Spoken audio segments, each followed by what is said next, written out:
इरफान हबीब साहब कह रहे हैं कि हाँ, औरंगजेब ने मंदिरों को तोड़ा था, लेकिन क्या मौजूदा सरकार और मौजूदा जो वक्त है उसमें आप भी वही करना चाहते हैं? अब आप मस्जिद को वहां पर तोड़कर वापस मंदिर बना सकते हैं, बनाना चाहते हैं? देखिए इरफान हबीब किस तरह से झूठा इतिहास लिखते हैं लोग जानते हैं, लेकिन आज उन्होंने कम से कम ये स्वीकारा है कि औरंगजेब ने वहां पर विश्वेश्वर का मंदिर तोड़ा है, और मंदिर तोड़ा है, और उस पर अगर अदालत में कार्रवाई हो रही है, अदालत की कार्यवाही के अनुकूल, संविधान के अनुकूल अगर कोई निर्णय आता है तो उसको स्वीकारने में आपत्ति क्या है? क्या भारत की न्याय व्यवस्था पर, भारत की संवैधानिक व्यवस्था पर क्या इरफान हबीब, शोएब जमई, इन सारे मुस्लिम चिंतकों, बुद्धिजीवियों, इतिहासकारों को आशंका है? और ये आशंका क्यों है? बारंबार आशंका क्यों है? और अनुराग जी को क्या है? आशंका है या आश्वस्त है कि कहां पर खड़े हैं आप इस पूरे मामले में? मुझे तो लगता है आपकी इतनी देर डिबेट सुनने के बाद मुझे दुष्यंत जी का एक शेर याद आता है। कहते हैं ना, कैसे मंजर सामने आने लगे, गाते गाते लोग चिल्लाने भी लगे। अब नई तहजीब के पेशे नजर हम आदमी को भून कर खाने लगे। सवाल यह है कि आप करना क्या चाहते हैं हिंदुस्तान के अंदर में? पहले ये तो मैं अपनी बात कह लूं, एक बार मेरी बात कह लूं, मैं आप बीच में टोका नहीं। अरे आप सुन लीजिए ना, मैंने मुझे बोलने देंगे कि नहीं बोलने देंगे?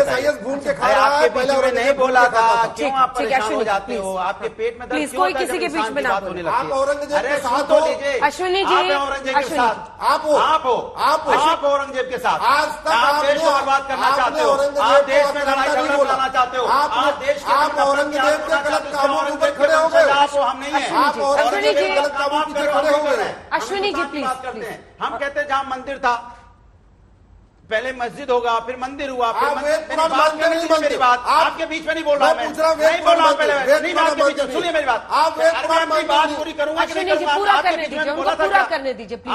आपके बीच में किसी ने नहीं बोला था, आप बोले मैं चुप था। आपके बीच में नहीं बोला किसी ने, प्लीज प्लीज मिस्टर धर्म ने आपको सिखाया, इसके मतलब आप कहीं दूसरे धर्म से प्रभावित हो गए, इसलिए हल्ला मचाना शुरू कर दिया आपने। कौन से धर्म से? किसी भी धर्म से प्रभावित होंगे ना ये नफरत वाले धर्म जो होता होगा देश में विदेश में कहीं। प्लीज ठीक है, देखिए सवाल ये है, मैंने कहा मंदिर मस्जिद, मस्जिद मंदिर, उसके पहले वहां कोई जगह होगी, एक खेत होगा, वहां अनाज पैदा होता होगा। तो अनाज क्या, अनाज जो भूख लगती हो उसको नहीं, उसका मजहब क्या था? मेरे बोलने दीजिए, अभी फिर बीच में बोले, मैं अपनी बात पूरी नहीं कहा। उसका तो कोई मजहब नहीं होगा। और खेत के पहले वहां पे क्या होगा? जंगल होगा। जंगल के पहले क्या होगा? कहकशा होगा। तो जंगल के लिए कोई नहीं लड़ा, खेत के लिए कोई नहीं लड़ा, कहकशा के लिए कोई नहीं लड़ा। इसके मतलब आप मानवता खत्म करना चाहते हैं। अरे कोर्ट ने, आप एक ही बात रोज आके बोलते हो, सारे लोग बोलते हैं कि हम संविधान और न्यायपालिका का सम्मान करेंगे। सब यही कह रहे हैं हम संविधान और न्यायपालिका का सम्मान करेंगे। तो मानवता की बात कहां हो रही, जरा मुझे बता दीजिए। एक ही बात को तो रिपीटिशन हो रहा है। आप तय कर लीजिए पहले कि हमें देश के अंदर में असली समस्या से ध्यान भटकाने के लिए एक बार हम ज्ञान व्यापी की बात करेंगे, फिर ताजमहल की बात करेंगे, फिर कुतुब मीनार की बात करेंगे, फिर हम लाल किले की बात करेंगे। सुन तो लीजिए, उस पर आ रहा हूं। मुझे पहले बताइए, मेरी बात सुनिए। अरे बात तो मुझे होने दीजिए।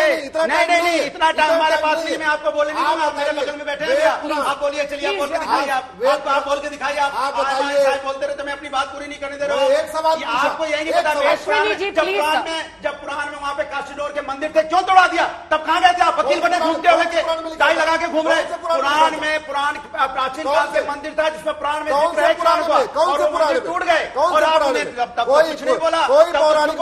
तो क्या थे आप उस समय? कोई नहीं। तब क्या थे आप? क्या थे आप? तोड़े गए थे, क्या थे आप? क्या थे आप? इसके मतलब हिंदू धर्म के साथ आप नहीं है, आप नहीं है, आप राजनीति के साथ खड़े हैं। आप आस्था के साथ राजनीति करना चाहते हैं। आप जैसे लोग जो समाज के अंदर में आस्था के अंदर में राजनीतिक कैरियर खोल रहे हो, ये समाज के साथ है। आप हिंदू हो कि नहीं? गली आप हिंदू हो कि नहीं? आप पे सब हो रहा है। आपके हिंदू होने में डाउट है। हिंदू होते, आपके हिंदू होने में डाउट है। आत्मा हिंदू होते तो कहते हो आप भगवान की बात कर रहे होते, औरंगजेब आक्रांता था। बोल रहे होते सब। आप दोनों चुप हो जाइए, चुप हो जाइए, हटाइए स्क्रीन से, हटाइए प्लीज, ऑडियो डाउन कर दीजिए स्टूडियो का। या मंदिर तोड़ डाले, ठीक है, अश्विनी जी प्लीज। अरे इस तरह से मत लड़िए, मत बोलिए लगातार, मत बोलिए एक साथ, मत बोलिए एक साथ, मत बोलिए मिस्टर कलीमुल। और ये बार बार विपक्ष की तमाम अन्य पार्टियों का कहना है कि जो कसर इधर से छूटता है उसको एआईएमआईएम पूरा कर देती है। नहीं, मैं तो मैडम सिर्फ इतना ही कहूंगा कि ये जो अपने आप को सुप्रीम कोर्ट के वकील कहलाते हैं, लेकिन बात कितनी शैलो कर रहे हैं, कितनी सतही बात कर रहे हैं कि पूजा स्थल मस्जिद पर लागू नहीं होता। ये भूल गए कि जब ये एक्ट बन रहा था, जिसको पूजा स्थल अधिनियम 1991 कहा जाता है, तो उस वक्त उमा भारती ने इस पे लीड किया था बीजेपी को, और सदन में बहस के दौरान ये कहा था कि मेरी ज्ञानवापी का क्या होगा। तब उस सदन में बीजेपी का मोशन गिर गया और सदन ने ये बात को उसको क्लियर यही तो किया कहा, कि सिर्फ नाम इसका पूजा स्थल लागू होना चाहिए, पूजा स्थल पे। अरे महिला आयोग में महिलाएं जाती है, प्लेसेस ऑफ वर्शिप एक्ट तो लगेगा ना, मस्जिद में नहीं लगेगा। मस्जिद प्लेस ऑफ वर्शिप नहीं होता, आप अभी कह रहे मस्जिद थे प्लेस ऑफ प्रेयर होता है। आप इबादत और असल की बात इबादत और असल की बात कर रहे थे। मैं पूछ रहा हूँ, अपनी भाषा में विवाद बोलते हैं, कोई अपनी भाषा में भाषा बोलता है। आप ये बताना चाहते हो, वकालत दिखाना चाहते हो, हिंदुस्तान के लिए वकालत मत घुमाइए, हिंदुस्तान को की कोशिश कीजिए। एक साथ मत बोलिए, एक साथ मत बोलिए, एक साथ मत बोलिए। स्टूडियो का ऑडियो काट दीजिए, बाहर का ले लीजिए। कलीमुल साहब को पूरा सुनिए, कलीमुल साहब को सुना प्लीज। जी देखिए, मतलब दूसरे नंबर पे बाबरी मस्जिद राम जन्मभूमि के विवाद पर जब फैसला सुना सुप्रीम कोर्ट ने, उसने इस एक्ट को संविधान के बेसिक फीचर बता दिया। तब भी इन लोगों की हिम्मत हो रही है नेशनल टीवी पर आके ये कहने की कि इसे पूजा स्थल और नमाज, प्लेसेस ऑफ वर्शिप और प्लेसेस ऑफ प्रेयर हॉल में ये कन्वर्ट करना चाहते हैं। यानी इतनी सतही बहस कर रहे हैं, इससे ये पता चलता है कि ये लोग बिल्कुल गंभीर नहीं है।